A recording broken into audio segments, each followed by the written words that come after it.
Next question, 34th question. See 34th question. What is the function of the nuclear membrane? Nuclear membrane యొక్క పని ఏమిటి? Nuclear membrane అంటే అది కణత్వచము. To enclose the nucleus and separate its contents from the cytoplasm. ఏందంట? కేంద్రకాన్ని చుట్టూ ఆవరించి ఉంటూ లోపలి పదార్థాలు కణద్రవ్యంలో కలిసిపోకుండా వేరు చేస్తుంది. లోపల ఉన్న పదార్థాలు కణద్రవ్యంలో కలిసిపోకుండా వేరు చేయడానికి మనకు కణత్వచం ఉపయోగపడడం జరుగుతుంది. న్యూక్లియర్ మెంబ్రెయిన్ ఉపయోగపడడం జరుగుతుంది. కేంద్రకం చుట్టూ ఉండే ఈ బార్డర్ లైన్ గోడనే ఏమంటారు? బార్డర్ లైన్ గోడనే ఏమనడం జరుగుతుంది? మనకు ఏమంటాం మనము?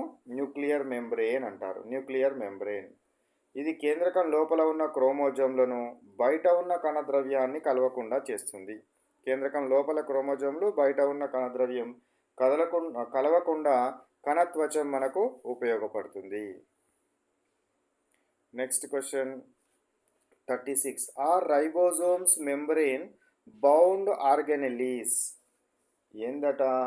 రైబోజోములు పొరతో కూడిన కణాంగాల. ఆర్గనెలీస్ అంటే పొరతో కూడిన కణజాలాల? No, they are membraneless. They are membraneless అంటే వీటికి ఎట్లాంటి పొర ఉండదు. రైబోజోమ్స్కి ఏమైనా పొర ఉంటుందా? ఎట్లాంటి పొర ఉండదు. సో కణంలోని చాలా కణాంగాలకు చుట్టూ పొరలు ఉంటాయి, కానీ రైబోజోమ్లకు మాత్రం కణత్వచం ఉండదు. రైబోజోమ్లకు కణత్వచం ఉంటుందా? ఉండదు. ఇవి చాలా చిన్నగా ఉండి కణం లోపల ప్రోటీన్ల తయారీలోని కేంద్రాలుగా, ప్రోటీన్ ఫ్యాక్టరీస్గా పనిచేయడం జరుగుతుంది. ప్రోటీన్ ఫ్యాక్టరీస్గా పనిచేస్తాయి ఇవి ribosomes. Next come to 36th question. 36th question. Which cells have larger vacuoles, plants or animals?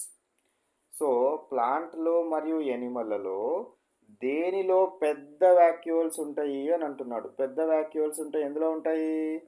Plant cells. Plant సెల్స్లో పెద్దగా ఉంటాయి. సో ఎనిమల్ సెల్స్లో వాక్యూల్స్ చూడండి చిన్నగా ఉంటాయి.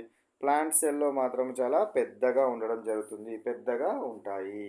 పెద్దగా ఉండడము జరుగుతుంది. అదే ఎనిమల్లోనైతే చిన్న చిన్నవి ఎక్కువగా ఉంటాయి, కానీ ఇందులో పెద్దది ఒకటే పెద్దగా ఉండడం జరుగుతుంది. ఒకటే పెద్దగా ఉంటుందనే విషయాన్ని గుర్తుంచుకోండి. Next question